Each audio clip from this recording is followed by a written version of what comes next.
juga jenggotnya panjang atau yang hitam jidatnya itu adalah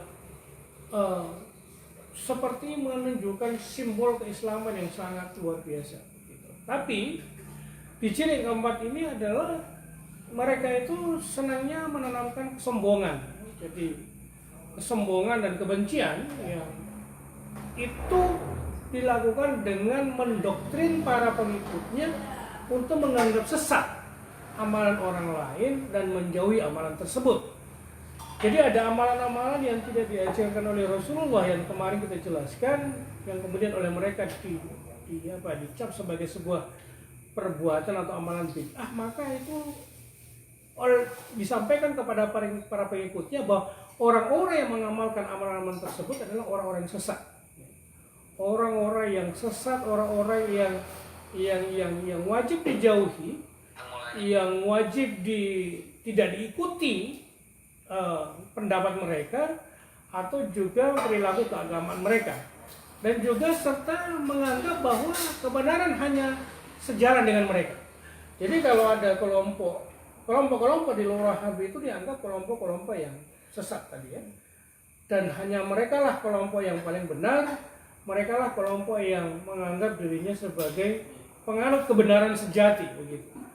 Jadi kebenaran itu tidak lagi menjadi relatif, tapi menjadi sebuah kebenaran absolut ketika itu ada dalam pandangan mereka atau ada di lingkungan mereka.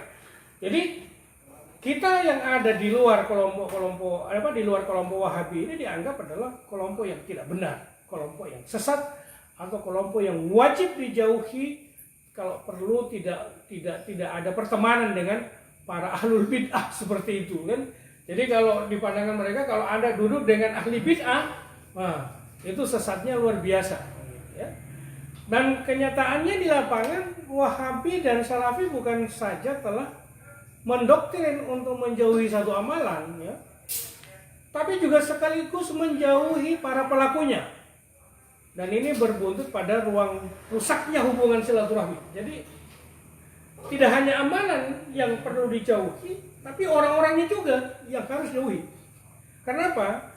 Karena bagi mereka adalah duduk atau berdiri bersama para ahli bidah itu sama saja berada dalam sebuah kesesatan, berada dalam sebuah kalau bisa divisualisasi, berada dalam kehidupan neraka yang betul-betul nyata begitu di dunia ini ya. Dan justru dengan perbedaan itu kemudian mereka memutus silaturahmi atau merusak silaturahmi ya. Padahal dalam sebuah hadis Rasul mengatakan bahwa la yadkhulul jannah man qatil rahim. Jadi enggak masuk surga orang yang memutuskan tali silaturahmi ya. Apalagi sama saudara, apalagi dalam satu keluarga, anaknya ikut kelompok atau paham Wahabi, bapaknya tidak ikut kelompok itu, tidak kalau ikut kelompok Wahabi, anaknya kemudian mengatakan bahwa bapakku itu adalah ahlu bid'ah, bapakku itu adalah ahli sesat, bapakku itu adalah tidak wajib untuk ditaati karena berbeda pandangan, berbeda amalia, dan tadi juga ditegaskan bahwa merusak hubungan silaturahmi. Dan saya kira banyak seperti itu. Ya. Ada salah satu tokoh NU di Kabupaten Gorontalo, dia pernah menceritakan ke saya, mengatakan bahwa setelah dia pulang dari sebuah acara tahlilan begitu, jadi dia pulang ke rumahnya dia membawa sesuatu ya, nasi, kue itu dia bawa ke rumah, dia taruh di atas meja. Anaknya pulang, jadi pulang dari majelis ilmu. Nah kemudian lapar anaknya ini. Dia tanya, "Papa, ini makanan siapa?" Ini kebetulan bapaknya cerita ke saya. "Oh, itu makanan yang Papa bawa dari acara di sebelah." "Acara apa itu?" "Tahlilan doa arwah." "Ah, ini Papa ini ahli bid'ah. Bapak ini ahli neraka. Bapak ini sesat. Dan orang sesat itu adalah tempatnya di neraka." Bayangkan saudara-saudara, seorang anak yang lahir dari kandungan seorang rahim dan dari rahim seorang ibu, yang kemudian dibesarkan oleh kedua orang tuanya, ibu dan ayahnya. Tapi begitu menjelang dia besar, remaja, kemudian mengikuti majelis ilmu si A, didoktrin dengan ajaran tadi bahwa menganggap sesat amalan orang lain, begitu beraninya seorang anak menghardik orang tuanya dan mengatakan kepada bapaknya bahwa bapaknya itu ahli bid'ah, bapaknya itu sesat, dan sesat itu adalah di neraka. Kita melihat bahwa tidak ada seperti akhlak terhadap orang tua dari seorang anak seperti ini. Ya. Jadi orang tua dianggap sebagai seorang yang tidak penting dalam hidupnya. Orang tua itu dianggap bukan orang yang perlu ditaati, perlu ada bakti kepada orang tua, tapi kebaktiannya lebih pada seorang guru kepada orang yang mengajarkan dia tentang ajaran-ajaran atau doktrin-doktrin yang kemudian mencap bahwa amalan-amalan selain dari mereka itu adalah dianggap sesat. Ya. Jadi menjauhi para pelaku juga ini yang berbuntut pada rusaknya silaturahmi ini juga menjadi bagian dari ajaran mereka. Ya. Dan lebih parahnya lagi adalah sebagian mereka juga menanamkan kebencian terhadap para ulama yang menulis kitab-kitab agama dengan ikhlas hanya karena tidak sejalan dengan paham salafi dan wahabi. Jadi ulama-ulama yang banyak menuliskan kitab-kitab yang berisi tentang nilai-nilai moral, tentang akhlakul karimah, tentang karakter yang baik, tapi kemudian hanya karena berbeda pendapat dengan mereka pun mengatakan bahwa tidak perlu ada ketaatan terhadap ulama itu, tidak perlu ada rasa kagum, rasa bangga, rasa cinta terhadap ulama itu, tidak perlu kebencian terhadap mereka. Ini kan bagaimana saudara-saudara pemirsa? Padahal ulama itu disebut ulama warasatul anbiya. Ulama itu kan pewaris para nabi. Jadi yang diwarisi oleh mereka itu bukan hanya sekedar status kenabian, ya, tapi juga mewarisi tugas-tugas profetik, tugas-tugas kenabian untuk amar ma'ruf nahi munkar, dan tidak hanya menyandang status sosial sebagai pewaris nabi, tapi juga mereka memiliki karisma yang dalam pandangan Weber itu adalah sebagai sebuah keunggulan atau kekuatan yang dimiliki oleh seseorang yang tidak dimiliki oleh orang-orang biasa. Nah, kalau kemudian sudah tidak ada ketaatan terhadap ulama hanya karena berbeda pendapat, saya kira Imam Syafi'i, Imam Maliki, Imam Abu Hanifah dan Imam Hambali justru mengajarkan etika yang sangat luar biasa. Ya. Imam Syafi'i mengajarkan untuk tidak membenci Imam Maliki. Demikian pula Imam Maliki tidak mengajarkan kepada para pengikutnya untuk tidak membenci Imam Syafi'i. Begitu juga Imam Hambali dan juga begitu Imam Hanafi. Saya kira kalau sekelas ulama seperti mereka saling menjunjung tinggi etika atau nilai-nilai moral atau sopan santun, kenapa kok kita generasi sekarang ilmunya tidak sampai ujung kuku, tapi kesombongannya sangat luar biasa, kemudian menanamkan kebencian kepada para ulama-ulama yang baik begitu. Kemudian saudara-saudara pemirsa yang dirahmati Allah Subhanahu wa taala, ciri yang kelima adalah berpandangan materialisme. Ya, jadi Wahabi ini sebetulnya samalah dengan kelompok-kelompok materialisme yang kita kenal di dunia filsafat begitu. Ya. Misalnya apa? Mereka itu kan dengan pandangan materialisme itu mereka hanya mengakui manfaat yang zohir begitu, atau sebuah manfaat yang terlihat dari sebuah perbuatan. Ya. Jadi ada perbuatan-perbuatan yang zohir yang terlihat, itu yang mereka akui. Ya. Dan mereka mengingkari manfaat yang sifatnya batiniah, yang justru lebih berharga daripada manfaat zohir. Saya beri contoh begini, ya. Manfaat zohir itu adalah misalnya membantu kaum fakir miskin, ya. Membantu anak yatim, itu zohir, ya. Karena ada material, ada barang, ada materi yang kemudian bisa mereka perlihatkan bahwa ini adalah bantuan begitu, ya. Sementara mereka mengingkari manfaat batin, misalnya kayak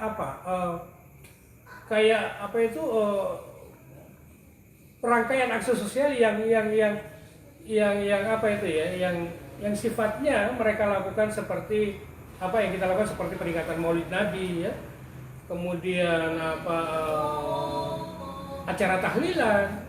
Oleh mereka itu sesuatu yang tidak ada manfaatnya ya. Kenapa? Karena tidak terlihat. Jadi jangankan soal pahalanya, soal tradisinya atau apa tahlilannya saja itu mereka bid'ahkan, apalagi yang berikut yang sesudahnya ya, implikasi dari perbuatan tadi, tahlilan, kemudian Maulid Nabi, Isra Miraj, nuzulul Quran, ini mereka anggap sesuatu yang tidak ada manfaatnya sama sekali, tidak ada manfaat zohir di dalamnya ya. Karena apa? Ya namanya pahala itu kan tidak terlihat oleh kasat mata ya. Menghitung-hitung misalnya pahala kalau sholat jamaah pahalanya 70, kan tidak mungkin itu dimaterialkan sama dengan kita misalnya membeli barang, kalau uang kita 50.000 bisa dapat barang berapa begitu. Tidak bisa dimaterialkan seperti itu ya. Padahal di dalam acara tahlilan atau maulid ini bukan cuma diberi peluang dengan peluang untuk mendapatkan rahmat, tapi juga peluang untuk mendapatkan ampunan dan juga hidayah, tapi juga diberi makan ya. Jadi kalau tahlilan itu kan, kalau kita hadir tahlilan ya, sudah dapat pahalanya, sudah dapat hidayah, sudah dapat rahmat. Yang kita dapati lagi adalah makannya. Apalagi kalau di dalam bukusannya ada cateringnya, ada ayam gorengnya, ayam Kentucky, belum lagi ikan mujair bakar dan sebagainya. Ini kan jadi ada dua manfaat sebetulnya kan. Jadi manfaat zohir dan juga manfaat batin. Ya. Memang menurut Wahabi dan Salafi, mengenyangkan perut orang lapar berarti menyelamatkan dari jurang kekafiran ya. Membantu orang miskin itu memang betul, tidak salah ya. Membantu orang miskin ya kan. Karena ada pernyataan ya, hadis kata kadal fakru ayakuna kufro. Jadi kekafiran itu betul memang mendekatkan seorang pada kefakiran, mendekatkan seorang pada sebuah kekafiran. Misalnya apa?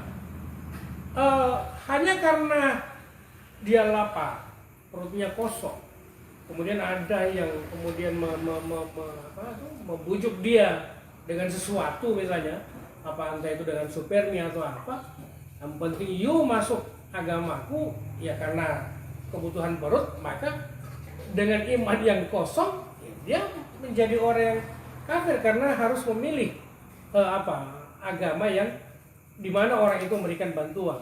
Sayangnya setelah selamat dari jurang kekafiran, orang itu kemudian dijuruskan ke jurang kesombongan, dan kesombongan adalah jalan yang menunjukkan kekafiran.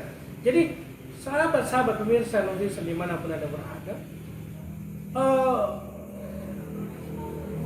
pandangan materialisme dari kelompok Wahabi ini itu begitu sangat kuat dalam amalan-amalan mereka, dan memang juga ada manfaat batin yang mereka lihat, tapi tidak terlalu besar kalau kita coba bersihkan.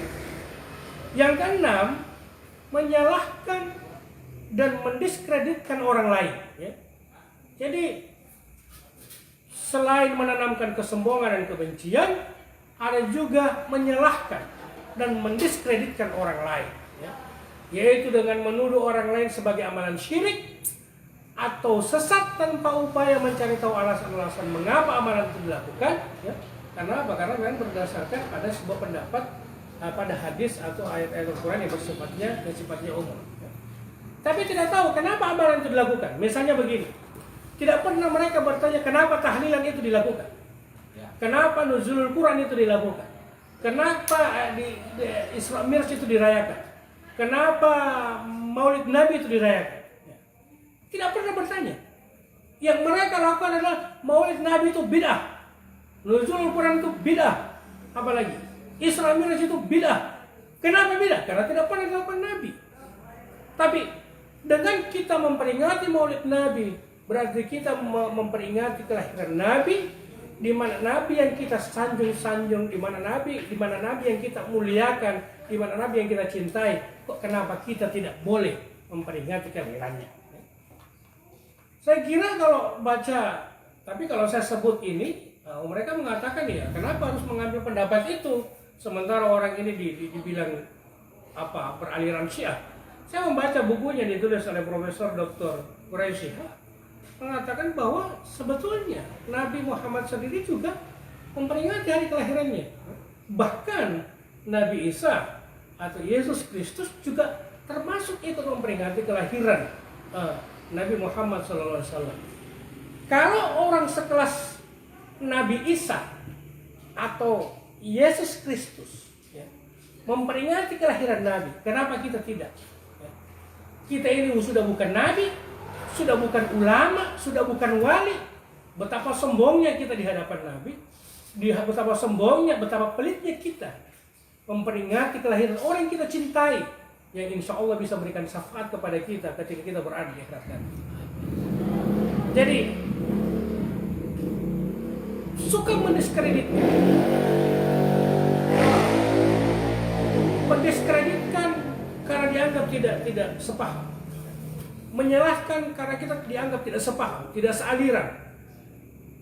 Saya malah diceritakan oleh seseorang, ya, ada seorang saya nggak tahu apakah dia Wahabi atau apa atau Salafi, saya nggak tahu. Tapi kayaknya kalau dilihat dari person, dari tampilannya, dari pergaulan selama ini menunjukkan dua itu. Orang itu menceritakan ke saya begini, ya. Karena bapaknya ini NU, bapaknya ini kan suka tahlilan, suka hadir bahkan memimpin doa arwah. Tiba-tiba dia mengatakan begini kepada bapaknya, bapak itu adalah ahli bidah, ahli neraka, dan tidak ada ketaatan seorang anak terhadap bapak yang ahli bidah. Wah, ini di dalam keluarga, ini antara hubungan anak dengan orang tua. Tapi beraninya mereka mengatakan seperti itu, sehingga tidak ada cara yang lebih bagus untuk merebutnya kecuali dengan menjelek-jelekan atau menebarkan keraguan di hati orang yang sudah mengikuti ajaran para ulama. Jadi dimunculkan itu, harus ragu pada pendapat ulama, harus ragu pada ulama A, ulama B, ulama C, karena memang tidak sepandangan dengan mereka. Sehingga kemudian yang tadinya mencintai ulama A, mencintai Gus Dur, mencintai Quraisy, mencintai kiai ini, akhirnya mereka tidak lagi mencintai. Karena mereka yang ahli memutarbalikkan fakta, ahli menebarkan keraguan-raguan, ahli menjelek-jelekan, ahli mendiskreditkan, bukan hanya orang seperti kita, tapi juga ulama-ulama mereka yang mereka coba untuk diskreditkan. Mungkin itu dulu yang bisa sampaikan. Kalau ada pertanyaan yang kemudian muncul, saya kira saya akan jawab untuk pada sesi berikut. Baik Romo, terima kasih. Sahabat-sahabat sekalian, sahabat netizen Gorontalo dimanapun Anda berada, tadi sudah dijelaskan kurang lebih 6 ya dengan kemarin itu. Jadi ada 6 ciri kelompok Wahabi yang sudah dijelaskan oleh Romo. Tadi pertama, serampangan dalam berdalil, terkesan meneliti Allah, berpandangan sekuler, kemudian menanamkan kesombongan dan kebencian, berpandangan materialisme, kemudian menyalahkan dan mendiskreditkan orang lain. Bahkan Romo tadi menjelaskan, bahkan tidak hanya orang lain, orang yang dari lahir karena ayah dan ibunya, kemudian juga diasuh oleh ayah dan ibunya, kemudian ketika sudah besar dia malah menyalahkan dan mendiskreditkan orang tuanya, bahkan sampai mengkafir-kafirkan atau menuduh orang tuanya itu ahli bid'ah karena orang tuanya melakukan amalia tradisional ya, NU tradisional, amalia warga NU gitu kan, seperti tahlilan, kemudian berjanjian gitu kan, baca maulid dan lain sebagainya. Ini sangat menarik sahabat-sahabat. Kalau sahabat-sahabat ada pertanyaan ya, bisa sahabat-sahabat langsung komen saja di channel kami Netizen Gorontalo. Komen pertanyaannya, kemudian dari mana ya, nanti akan saya bacakan dan akan diurai dan dibahas oleh Romo Samsi. Ini Romo ada pertanyaan ini. Ada pertanyaan terkait apa sih bedanya? Kan kemarin kan Romo sempat singgung juga ini. Bedanya Wahabi dan Salafi gitu loh. Iya. Ya. Jadi apa Wahabi itu Salafi atau beda dua-duanya gitu kan? Iya. Mungkin bisa jelaskan, ini ada pertanyaan. Iya, memang nanti akan ada di apa sesi materi berikut. Hanya saya ingin menjelaskan sedikit. Oke. Salafi Wahabi saya kira beda-beda tipis ya. Beda tipis itu memang ada yang mengatakan begini. Semua Wahabi itu adalah Salafi. Tapi tidak semua Salafi itu adalah Wahabi. Artinya ada juga kelompok Salafi mengatakan kita ini bukan Wahabi. Tidak mau dituduh Tidak mau dituduh ya. Wahabi. Ya. Tapi kalau kita lihat amalannya ya Tapi sama-sama keras atau bagaimana? sama kerasnya juga kan. Sama kerasnya, sama karakternya. Nggak boleh dikritik sedikit gitu kan. Langsung marah, langsung emosional gitu. Ini kan watak mereka kan seperti itu. Jadi kalau mereka mengkritik dianggap dibilang itu adalah kritikan, gitu. Tapi kalau kita mengkritik dianggap itu adalah penistaan. Ini kan lucu. Jadi Salafi Wahabi beda tipis. Nanti saya akan jelaskan seperti apa Salafi. Ya. Ada juga yang disebut dengan Salafi Jihadi, ada Salafi Dakwah. Itu juga beda. Di Indonesia itu ada kelompok-kelompok Salafi seperti itu beda. Nah, saya kira pada hakikatnya keduanya ini memiliki misi yang sama, adalah bagaimana membersihkan ajaran-ajaran Islam Memurnikan ya. atau memurnikan ajaran-ajaran Islam dari praktek-praktek budaya. Jadi orang pakai belangkon dianggap tidak Islami begitu, dianggap kafir misalnya. Atau yang sekarang lagi hits ini yang lagi viral, ada sebuah makanan telepon. Iya, betul ya kan. Itu ini makanan tidak Islami. Ya. Belilah kurma saja gitu kan. Di kita itu kan mana onde-onde namanya itu. Onde telepon. Saya itu heran, saya itu bagaimana ya, otaknya itu seperti apa ya? Apa mungkin karena memang mereka tidak punya kemampuan untuk mengaktualisasi akal, sehingga kemudian menjadi malas berpikir dan pada akhirnya kemudian sampai pada persoalan makanan kue itu dibilang ini kue tidak Islami. Jadi onde-onde itu dibilang kue tidak Islami. Pertanyaannya adalah sejak kapan onde-onde itu bersyahadat? Iya, kapan onde-onde bersyahadat? Ya kan? Apakah kemudian setiap benda, tidak hanya benda hidup tapi juga benda mati, itu harus Islam gitu kan? Nah kalau kita kan benda hidup ya, manusia, kita menjadi orang berislam karena bersyahadat. Tapi bagaimana mengajarkan syahadat kepada sebuah kue? Bagaimana mengajarkan syahadat kepada sebuah motor gitu?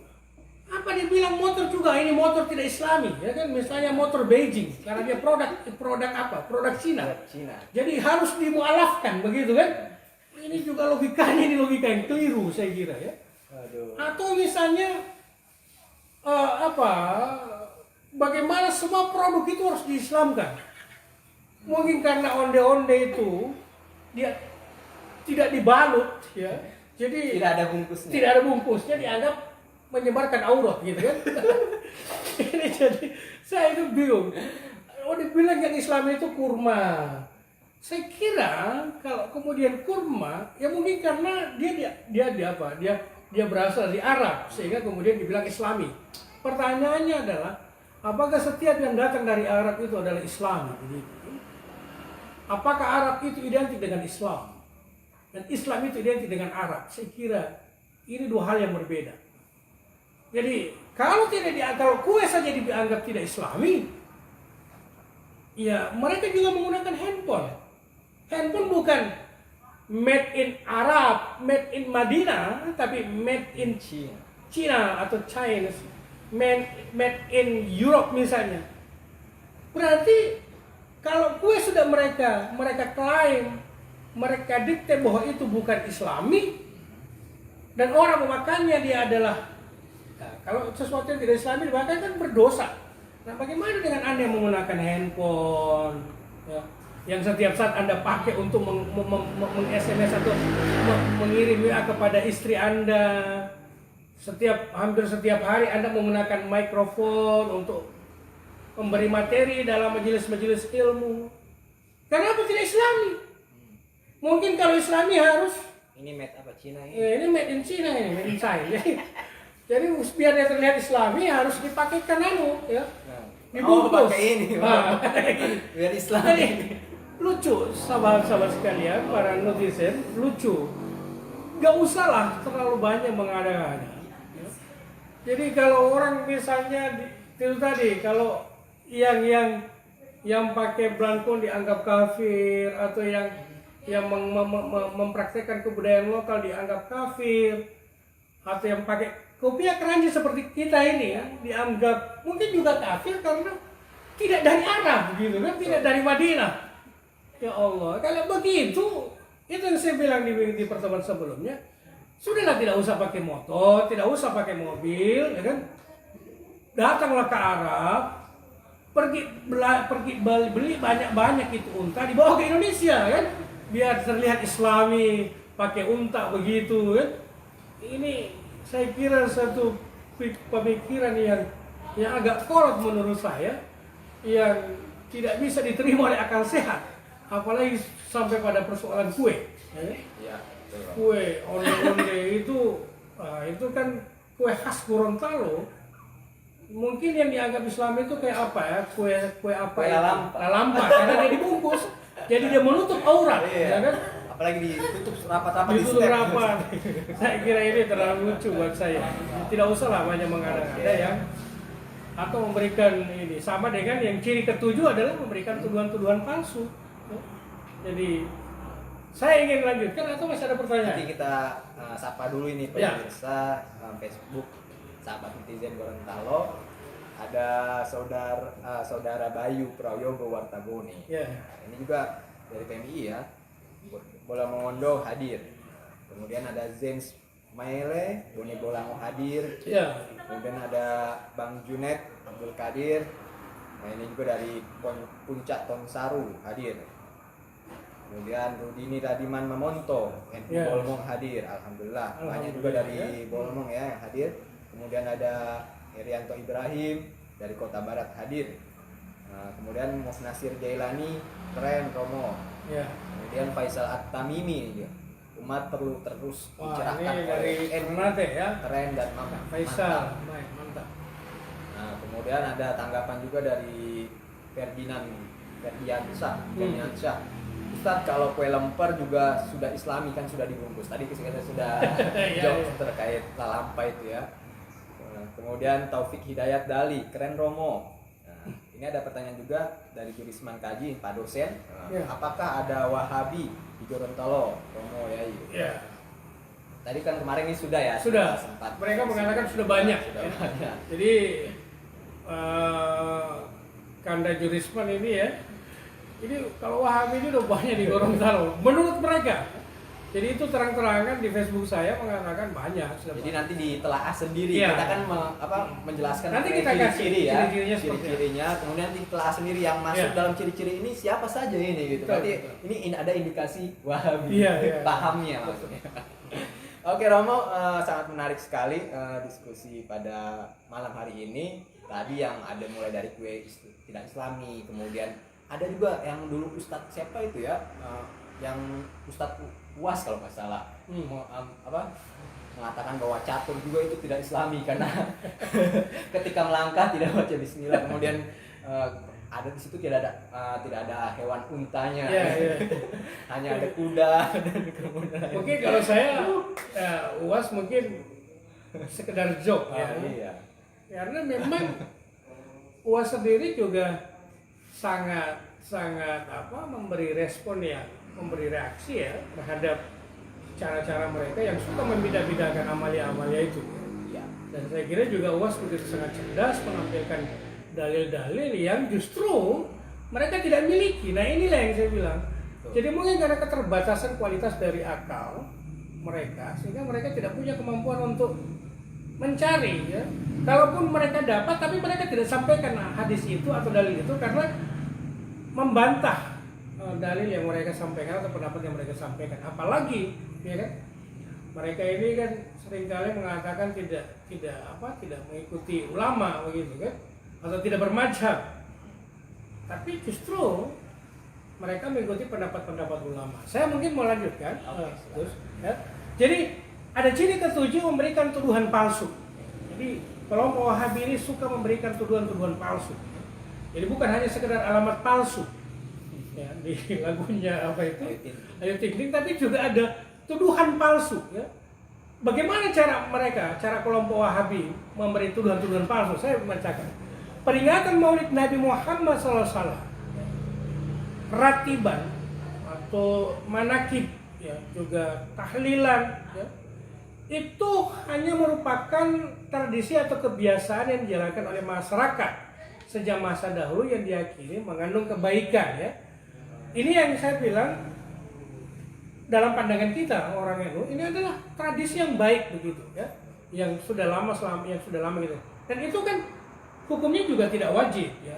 Monggo mau peringatan Maulid Nabi silakan, mau rotiban silakan, mau tahlilan silakan, mau manakiban juga silakan.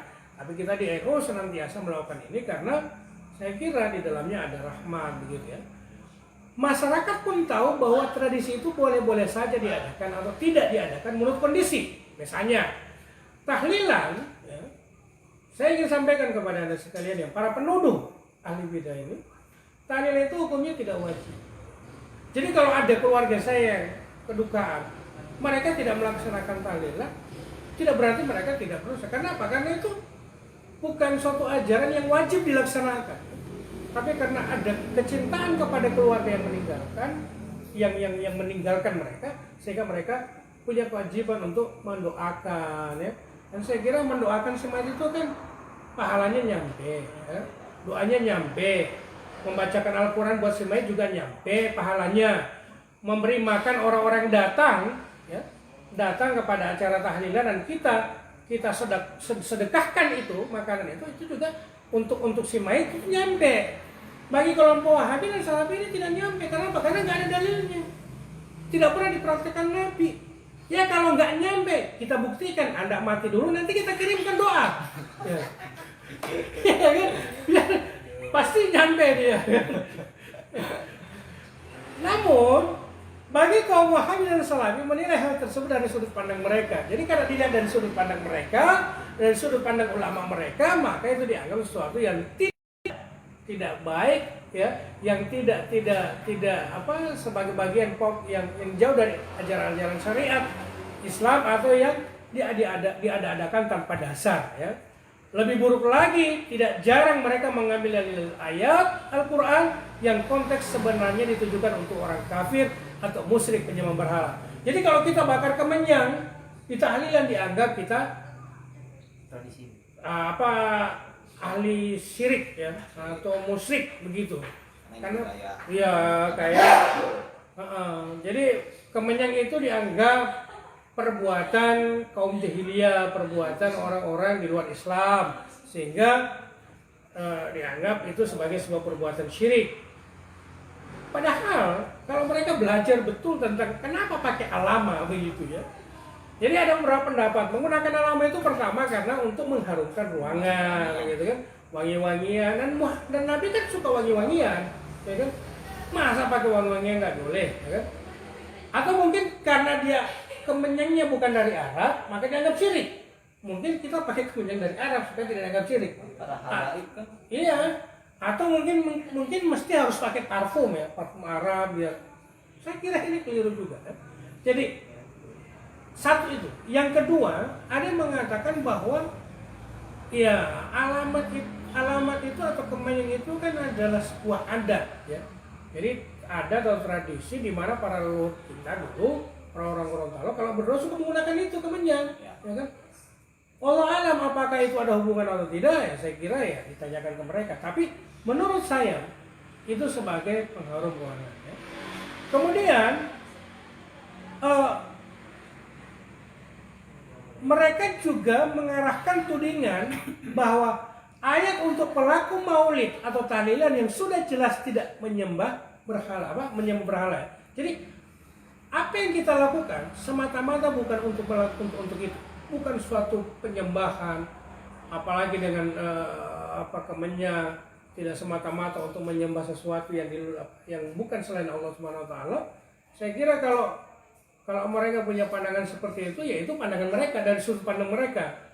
Harusnya mereka lebih terbuka untuk berdiskusi, ya, menanyakan itu kepada orang tua. Hanya karena pandangannya sudah didasari oleh kecurigaan dan upaya untuk mendiskreditkan dan menyalahkan, sehingga mereka tidak berani melakukan itu.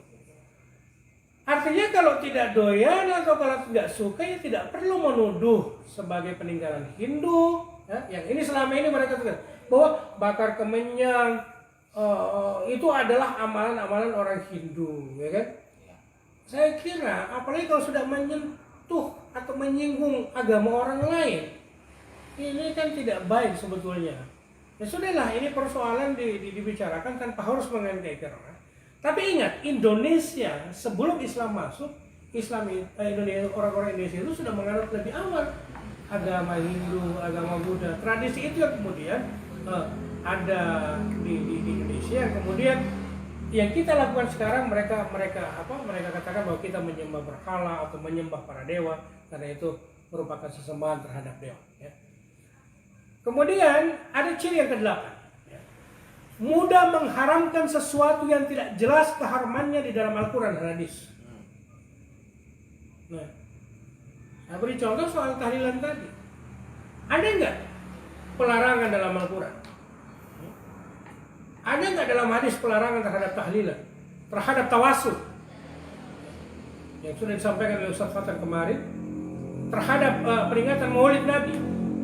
Ada nggak bahwa Rasulullah SAW melarang umat Islam untuk melaksanakan tahlilan, tawasul, dan peringatan Maulid Nabi? Tidak ada. Ya? Jadi kalau misalnya itu dilarang oleh Nabi dan dilarang oleh Allah, maka jauh sebelumnya sudah ada pelarangan itu. Ya? Di sini tampak keculasan mereka, saya kira.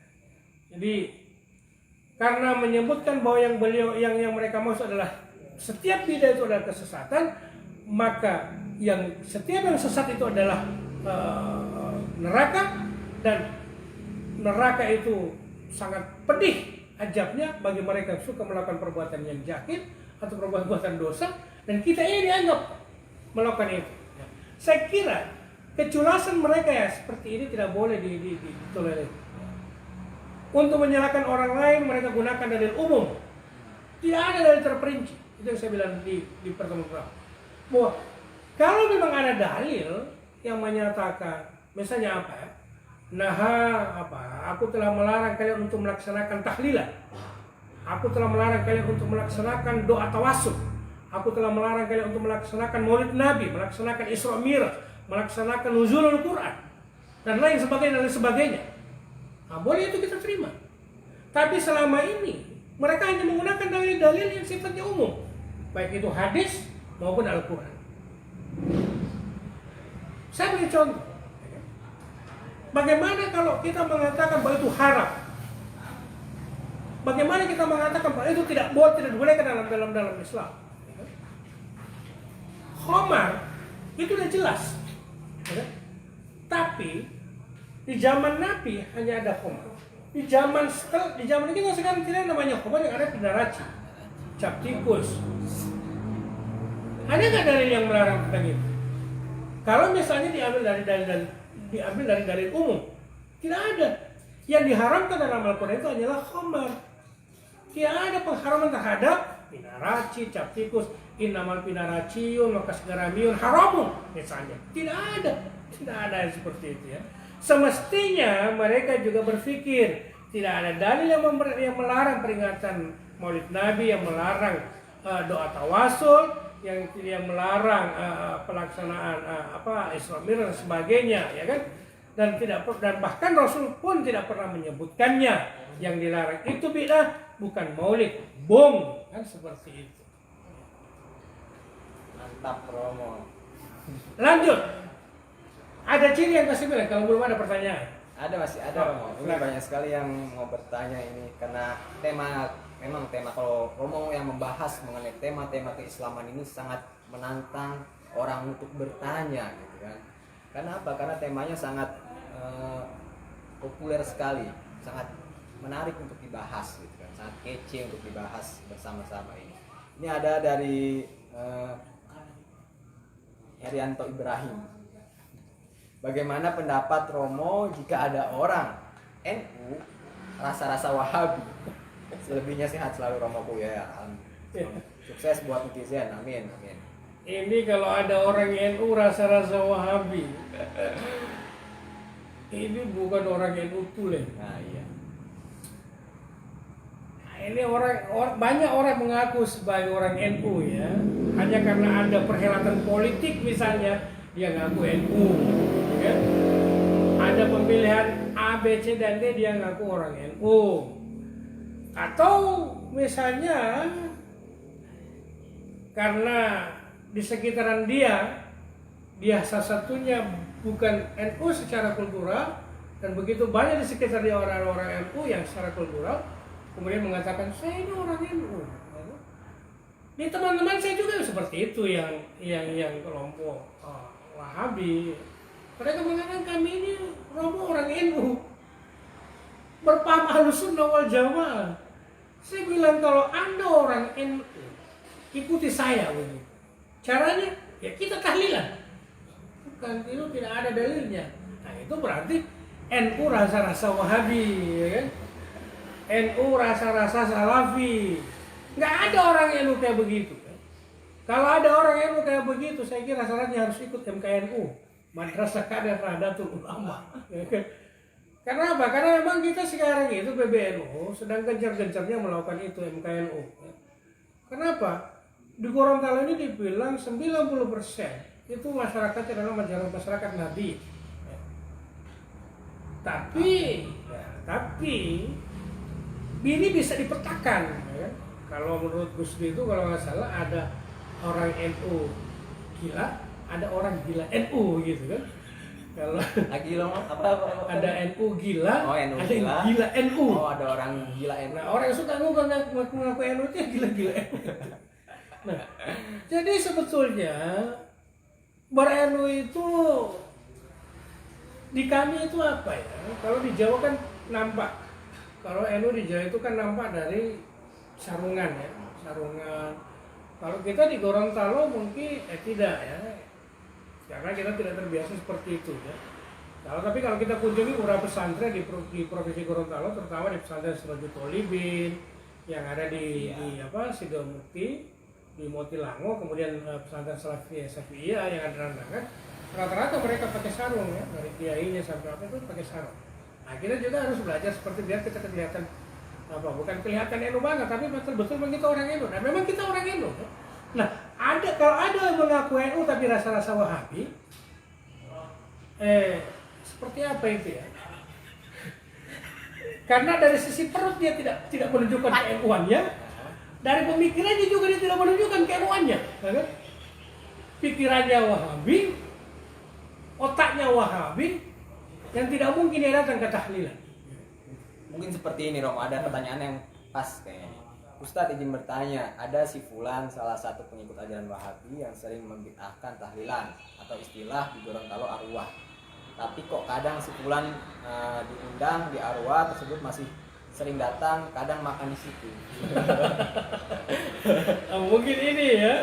Jadi pikirannya Wahabi, perutnya NU. Ini orangnya dualisme ini. Kalau kita menggunakan istilah Hak Godar itu menggunakan double standar ya, jadi ada standar ganda. Atau kayak ibarat ular itu ular berkepala dua ya.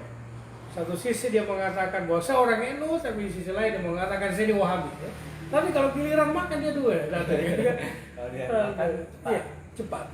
Saya kira kita harus konsisten. Tapi juga dalam beragama ini, saya kira dua organisasi misalnya kayak NU dan Muhammadiyah itu sangat satu sama lain sangat saling memahami ya. Jadi kalau misalnya ada orang Muhammadiyah datang sholat di tempatnya orang NU, ya dia mengikuti sholatnya orang NU. Ya. Orang NU datang sholat ke masjidnya Muhammadiyah, dia mengikuti sholatnya Muhammadiyah. tidak serta-merta mengatakan, oh saya tidak mau ikut sholat Muhammadiyah karena saya orang NU. Anda silakan 8 rakaat, saya mau pulang, saya mau sholat 20 rakaat. Tidak. Karena Gus Dur sudah mencontohkan itu, Buya Hamka juga sebagai tokoh Muhammadiyah sudah mencontohkan itu. Jadi kalau Buya Hamka sholat di tempatnya orang NU, dia adaptasi diri. Dan adaptasi dalam persoalan amal begini tidak ada salahnya, tidak ada dosanya. Yang justru yang terbangun adalah toleransi bersama, yang kemudian merajut ukhuwah Islamiyah, merajut sekalipun berbeda, tapi selalu bergandeng tangan. Tidak sama dengan, tidak seperti mereka. Sudah berbeda, sudah tidak dianggap keluarga usrah, sudah tidak dianggap saudara, sudah dibilang bahwa mereka itu perlu dijauhi. Nah, ini saya kira salah.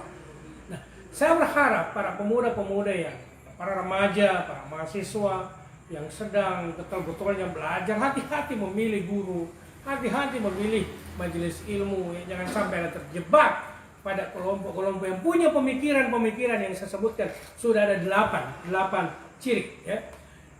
Saya mau melanjutkan, Gus, ya. Yang ciri ke-9 dari kelompok Wahabi adalah membatasi kemampuan. Ingat, membatasi kemampuan dan kemurahan Allah Subhanahu wa Ta'ala. Wah, ini luar biasa, ya.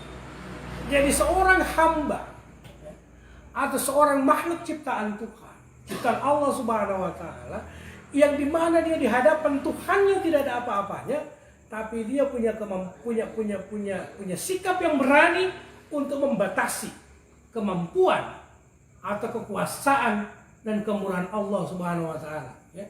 Masa kemurahan Allah dibatasi? Allah itu maha mulia, Allah itu maha pemurah, Allah itu maha penyayang, Allah itu maha kasih. Dan kasih sayangnya Allah, penyayangnya Allah, kemurahan hatinya Allah itu melampaui batas bumi dan langit serta segala isinya. Tapi kok di kelompok Wahabi mereka melakukan itu. Bagaimana caranya? Ya. Jadi membatasi dan membatasi kemampuan dan kemurahan Allah SWT adalah saat mereka menganggap pahala amalan orang hidup tidak bisa sampai kepada orang yang sudah meninggal, padahal orang tersebut telah berdoa kepada Allah untuk menyampaikannya, ya. Seolah mereka menganggap Allah lemah.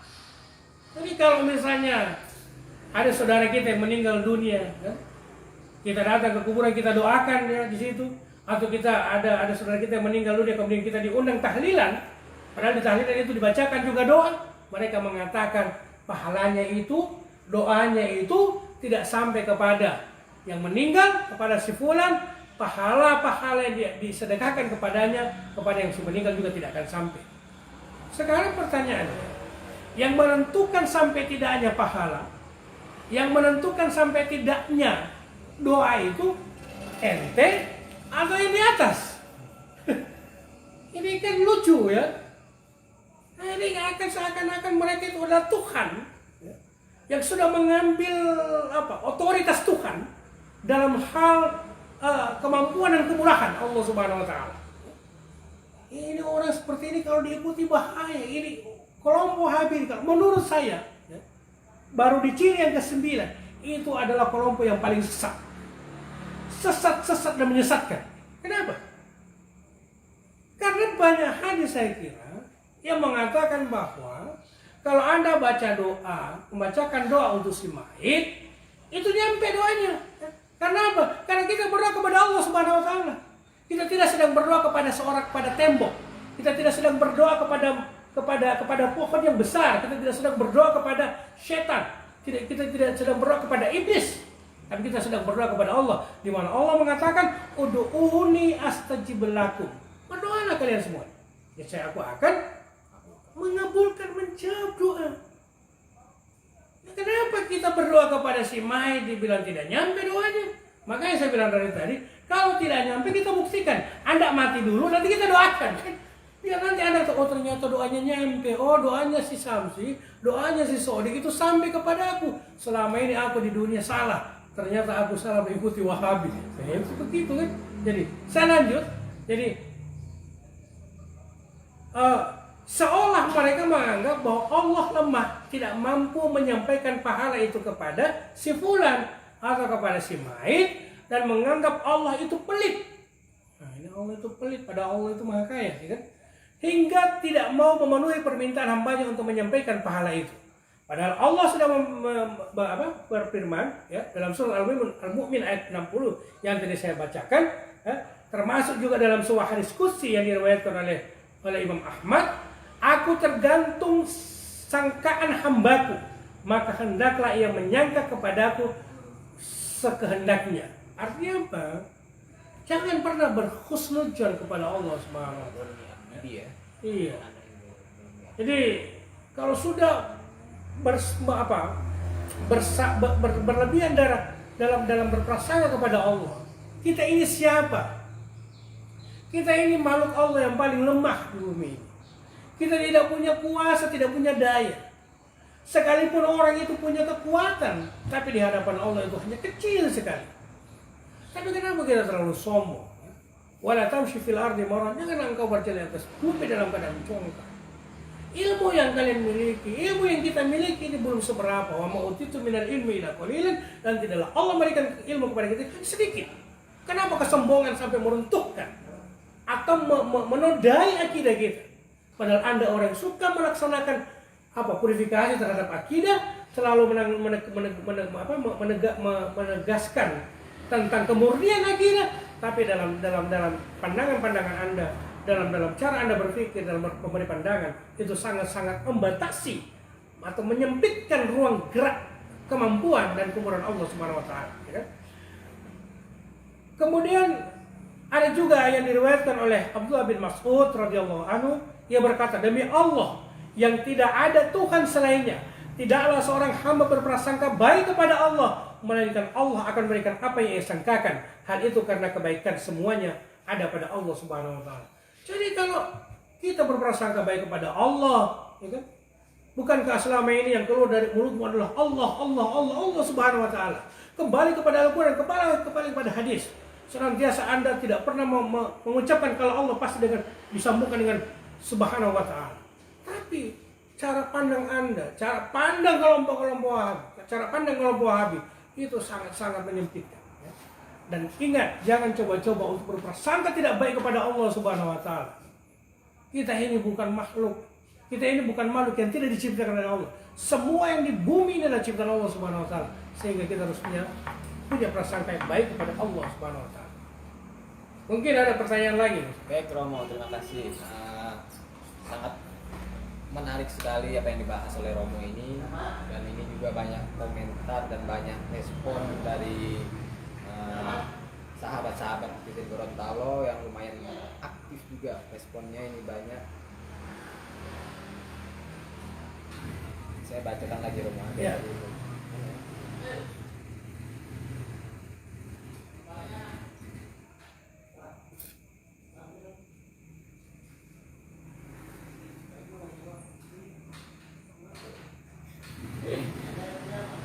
Oke Romo, sebelum ini masih jaringan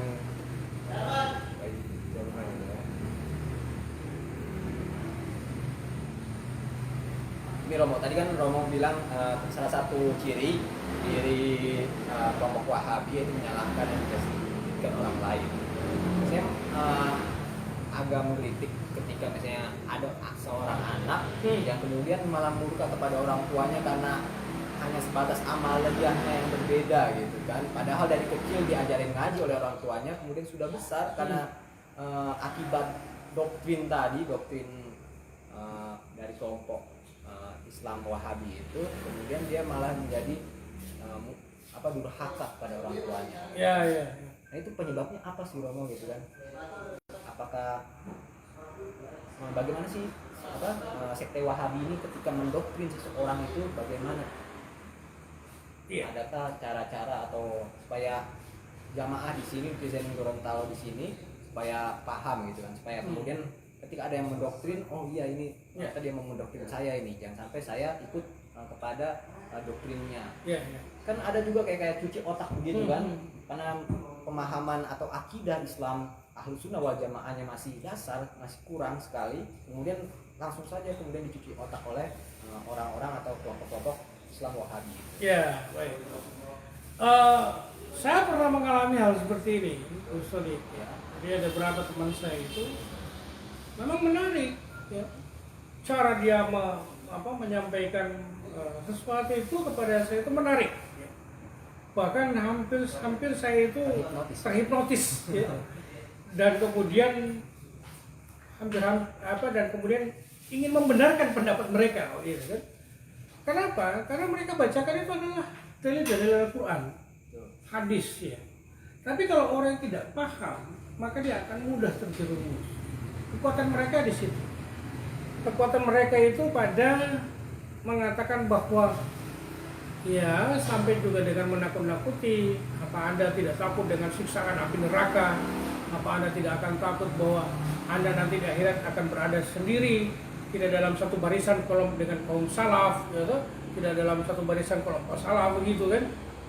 Dan saya berpikir bahwa dalam hati saya bilang, kalau Anda mau bodohi orang, carilah orang yang bisa Anda bodohi. Jangan Anda cari, jangan Anda tujukan ke saya, begitu kan? Karena mereka itu kan punya kemampuan untuk menipu dan membodohi umat Islam. Jadi ini yang ciri ke-10. Nyata betul bahwa mereka telah banyak berfatwa dan menuduh berbagai amalan berbau agama sebagai bid'ah, sesat dan fatwa-fatwa yang tidak berdasarkan pada dalil. Lalu mereka ungkapkan fatwa-fatwa itu atas nama Rasulullah SAW. Jadi dengan mengatasnamakan Nabi, ya, mereka itu berani kalau seperti itu kan, mengatasnamakan Rasulullah, orang akan terpancing. Oh iya betul kan, apalagi kalau dia sudah sebut Nabi, sudah sebut nama Rasulullah, Nabi Muhammad SAW, ya. Apalagi dengan dalil-dalil yang dia sampaikan, orang begitu dia keenakan, ya, dan oleh temannya bilang betul itu Ustaz, sudah itu sudah masuk. Jadi sudah upaya untuk mendoktrin itu sudah masuk, ya. Apalagi dibenarkan oleh teman di sampingnya. Saya hampir sudah, tapi karena saya bukan orang ya, maksud saya juga karena belajar, jadi tidak bisa dibodohi oleh orang-orang itu, ya. Dan mereka misalnya mengatakan bahwa bid'ah itu tahlilan itu bid'ah. Karena apa? Karena tidak ada dalilnya. Tahlilan itu sesat. Kenapa? Karena tidak pernah diamalkan Nabi. Padahal Nabi itu adalah panutan kita. Nabi Muhammad itu adalah yang akan memberikan syafaat kepada kita. Sehingga mereka mengatakan bahwa semua fatwa-fatwa itu adalah atas nama Nabi. Padahal beliau tidak pernah menyebutkannya bahwa bid'ah itu tahlil itu bid'ah, bahwa tawasul itu bid'ah, baca manakib itu bid'ah, istighosa itu bid'ah. Bahkan, ya, ada yang mengatakan zikir bersama itu bid'ah. Nah, bagaimana kalau zikir bersama itu bid'ah? Padahal orientasi dari zikir bersama itu adalah untuk memupuk kesalehan sosial, ya kan? Apa gunanya Anda rajin sholat tapi tidak peka dengan persoalan kemiskinan? Apa gunanya Anda rajin puasa Senin Kamis tapi suka menyalahkan orang lain, suka mendiskreditkan orang lain, suka mengkafir-kafirkan orang lain, suka membidah-bidahkan orang lain? Nggak ada semua manfaatnya itu, ya? Makanya, ya, dalam persoalan mereka luar biasa. Mereka itu sebetulnya bukan sedang mengajak kepada kebajikan, tapi sedang menipu, ya, dan membodohi umat, ya, umat Islam, apalagi terutama para pemuda, para remaja, gitu kan. Dan itu ketahuan sekali. Remaja ikut acara majelis ilmu mereka baru 1-2 kali atau 3 kali, taruhlah baru setahun lah, tapi berani mengkafirkan orang lain, ya, mengkafirkan ulama kita Indonesia, mengkafirkan para kiai-kiai kita di Indonesia, ya. Mereka mengatakan bahwa mereka itu adalah ulama su. Lah, ini dari situ saja mereka sudah tidak punya adab, ya. Sudah tidak punya adabnya, sudah tidak punya akhlaknya, sudah tidak punya karakternya, lengkap sudah, ya. Padahal mereka mengatakan, ya kami ini orang Islam yang baik, ya. Saya kira Anda harus hati-hati. Saya sudah berulang kali mengatakan hati-hati dalam hal memilih guru, karena juga tidak semua guru itu baik. Ada guru yang, ya ini kalau guru-guru mereka ini ya begitu. Anda mau belajar ilmu mencuri masih lebih baik daripada berguru kepada mereka. Ya. Maksud saya belajar ilmu mencuri tidak mesti harus jadi pencuri, tapi mencari tahu bagaimana ciri-ciri dia pencuri. Oh kalau jam sekian ini pencurinya di sini, itu sudah tahu. Jadi belajar ilmu mencuri tidak harus menjadi pencuri. Dan saya kira orang-orang seperti mereka yang tidak sejalan dengan belajar sama mereka, jangan langsung percaya. Tanyakan itu kepada ustadz yang lain. Tanyakan itu kepada para kiai. Ya. Katakan begini, kira-kira benar apa tidak? Jangan langsung ditelan sendiri. Sekalipun itu benar dalam perspektif mereka. Tapi kalau kebenaran itu hanya ada pada mereka dan mereka mengatakan tidak ada kebenaran tempat lain, saya kira keliru. Tanyalah sama. Nah, ada Gus Sodik, saya kira juga orang paham soal itu. Di NU kita banyak ulama-ulama kita, banyak kiai kita yang punya ilmu tapi tawadhunya luar biasa. Tidak yang sudah bacaan kitabnya banyak, tidak hanya sekedar mengoleksi kitab, tapi baca kitabnya banyak, ya kan? Ada yang punya kitab banyak, hanya koleksi saja, ya kan? Dia tidak baca. Tapi ulama kita di NU, para kiai kita di NU punya banyak kitab, dibaca tapi tawadhu. Ya tawadhu itu karena apa? Ya di hadapan Allah tidak ada apa-apanya begitu. Kira itu. Oke, Romo, terima kasih. Sahabat-sahabat sekalian, sahabat netizen Gorontalo dimanapun Anda berada, ini kita sudah 1 jam lebih, Romo. Luar biasa. Memang bahas masalah Wahabi ini nggak ingat waktu. Ya, nggak kelar-kelar, dan insya Allah nanti kita ada part ketiga. Nanti ada part ketiga ini ya. Kasih jilid ketiga ya. Kalau yang kemarin ada jilid 1, jilid 2, jilid 3 gitu kan. Aksi-aksi itu. Nah, kita juga perlu ada jilid ketiga. Oh iya, jadi perlu ada aksi jilid ketiga kayak istimewa 1, istimewa 2. Luar biasa ya. Kita harus meniru yang baik-baik. Iya, meniru yang baik. Gitu, Romo. Itu baik lah gitu kan. Oke, Romo. Ini Romo, saya menjadi ada permasalahan juga. Sekarang ini sedang menjamurnya ini website, blog para Wahabi untuk menyebarkan wacana, ideologi dan gerakan Wahabi di media sekarang lagi gencar-gencarnya. Makanya pertarungan sekarang media itu pertarungan itu dari informasi, gitu ya, sumber-sumber informasi mana yang kadang kan ada yang hoax gitu kan, kemudian ada yang saling menyalah-nyalahkan akidah Ahlussunnah wal Jamaah terutama, kemudian ada yang mendiskreditkan ulama-ulama NU gitu kan, Kiai Said dikatakan Syiah, kemudian Prof. Quraisy Shihab dikatakan Syiah, kemudian itu menjamur sekali sekarang gitu.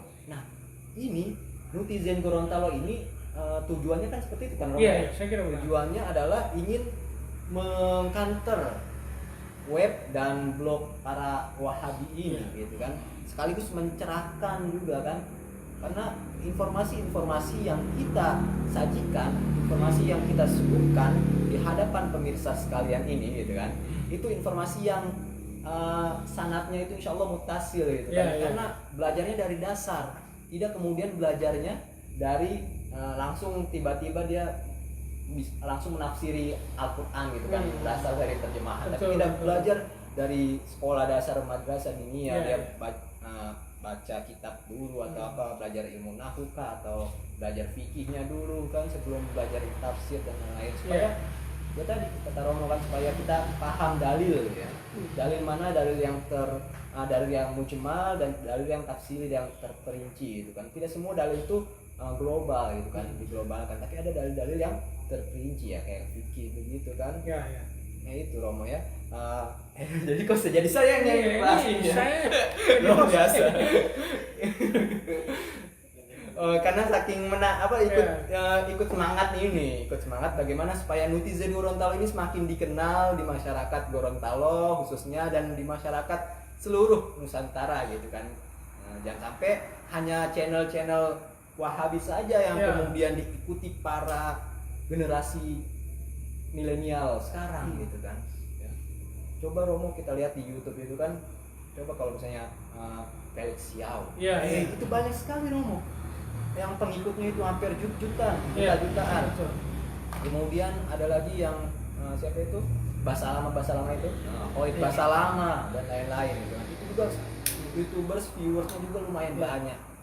Nah, karena kalau tidak ada web atau channel netizen Gorontalo ini di Gorontalo sendiri gitu kan, itu tidak bisa memberikan informasi yang seimbang gitu kan, yang moderat. Iya. Ya. Iya, saya kira benar sebagai host saya ini tidak tahu siapa. Iya betul, saya kira itu. Dan mereka sangat menguasai teknologi ya, jaring sosial mereka sangat kuat. Makanya kita anak muda itu harus juga punya keahlian seperti itu. Tapi cara ini juga adalah cara terbaik ya. Kita menyuguhkan sebuah pengajian yang tidak terpaku pada atau tidak terlalu fanatik pada satu pendapat ulama mazhab, tapi juga kita mampu mengurai pendapat-pendapat para empat mazhab ya, seperti yang kemarin disampaikan oleh Ustadz Robianto Ibrahim Al-Gorontalo. Saya kira juga itu menarik. Ustadz Fatang, Ustadz Asrul ya, kiai-kiai muda kita.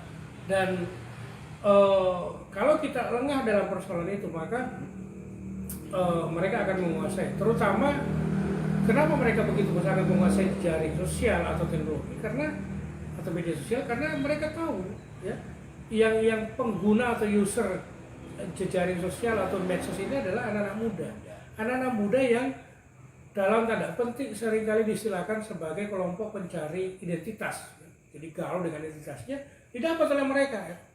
Saya itu pernah berhadapan dengan mereka itu anak muda yang belajar di majelis ilmu tuh. Sampai saya itu dibilang ini lucu sekali ya. Tapi biarlah ya.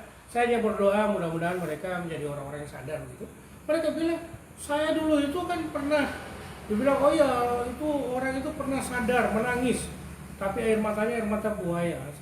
Saya bilang, wah ini padahal dicek, ini orang latar belakangnya tidak dari pesantren kan, hanya dari SMA, dari SMK, tapi kayaknya seperti orang ahli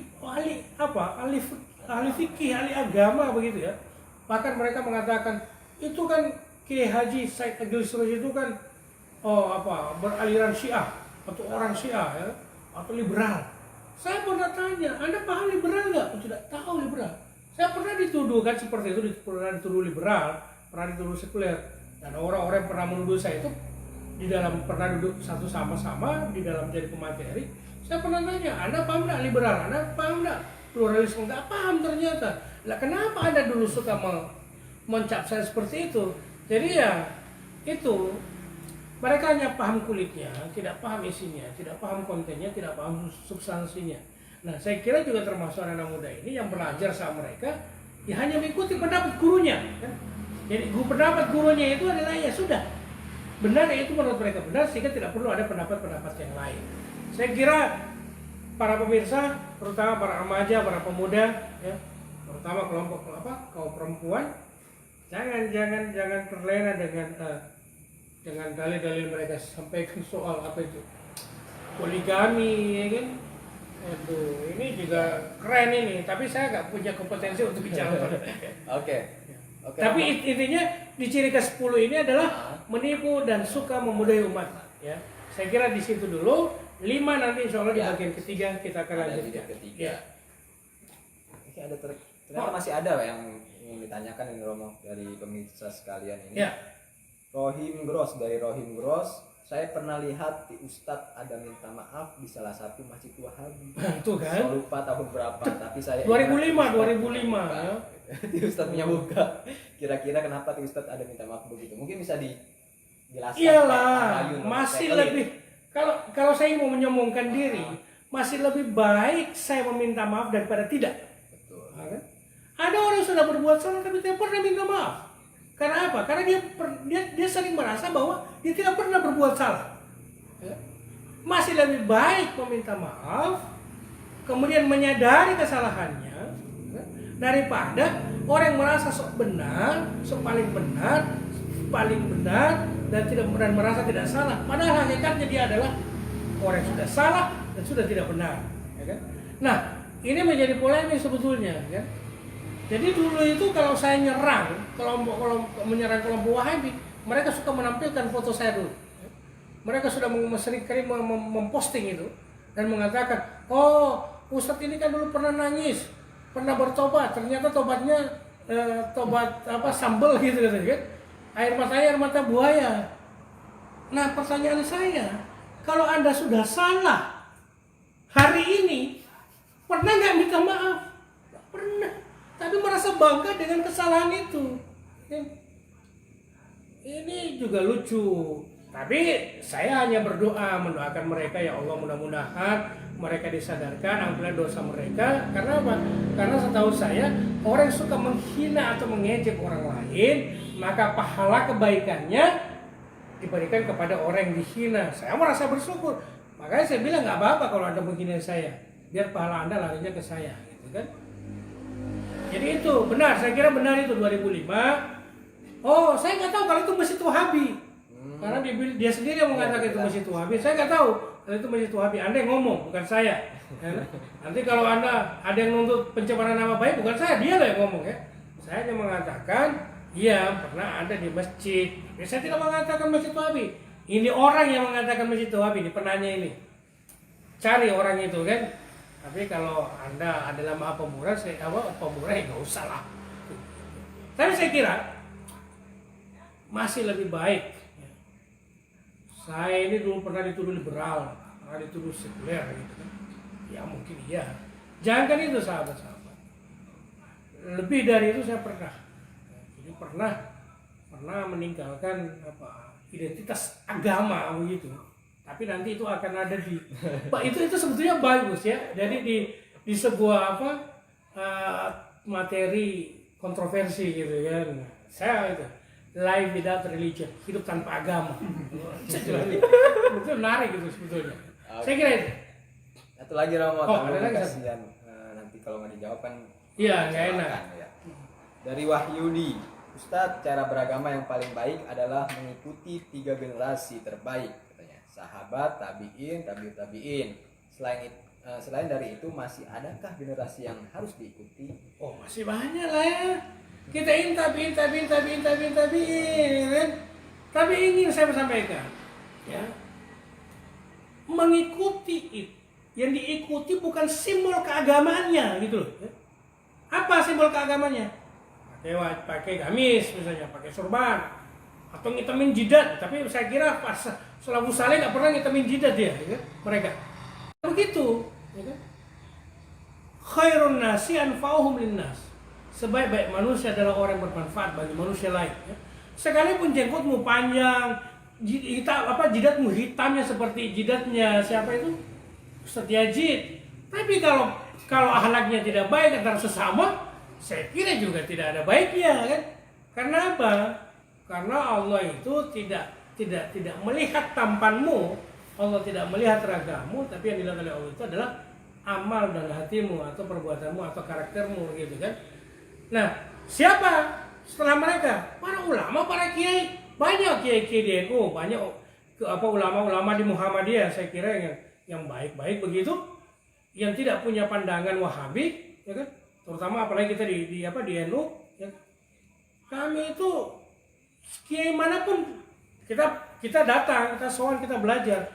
Kalau di kelompok Wahabi kan tidak, kadang-kala ada memunculkan figuritas baru, tokohan, ada figur baru. Udah capek ngaji di sebelah, datang ke sini. Yang sini mengatakan kalau ngaji di sebelah nggak benar, kalau ngaji di pengajianku benar. Jadi itu ya. Jadi selain salafus saleh, belajar agama, ya termasuk Anda saya kira guru-guru kita. Anda waktu SD belajar agamanya sama siapa? Sama guru agama. Waktu SMP belajar agamanya sama siapa? Sama guru agama juga. Mungkin dengan tabi'in atau sahabat. Iya. Kan nggak mungkin di sini lagi. Sekarang ini nggak ada lagi namanya sahabat, ya kan? Sekarang nggak ada yang namanya kelompok salafus saleh itu nggak ada. Ulama yang ada sekarang. Kenapa? Karena ulama warasatul anbiya. Ulama itu adalah para pewaris Nabi. Tapi ingat, belajar agama kepada guru yang baik ya. Lihat gurunya dulu. Lihat ustadznya, kalau perlu tanya kami, ini ustadznya baik atau tidak. Saya kira tidak seperti itu ya. Itu just joke saja ya. Saya kira banyak. Tapi ingat, yang perlu adalah jangan belajar di YouTube sama kayak YouTube, kayak Google itu kan tidak baik itu. Nah kelompok mereka ini, kelompok HB ini suka. Coba kalau di Facebook, saya pengalaman sekali Gus Odi. Ya. Di Facebook, saya baru sedang ngetik, kan, baru menanyakan itu, dia langsung memberikan komentar, tapi panjangnya luar biasa. Ini kok dalam hitungan detik dia bisa ngetik, apalagi di handphone kan. Oh ini ketahuan copy paste-nya dari Google, ya kan?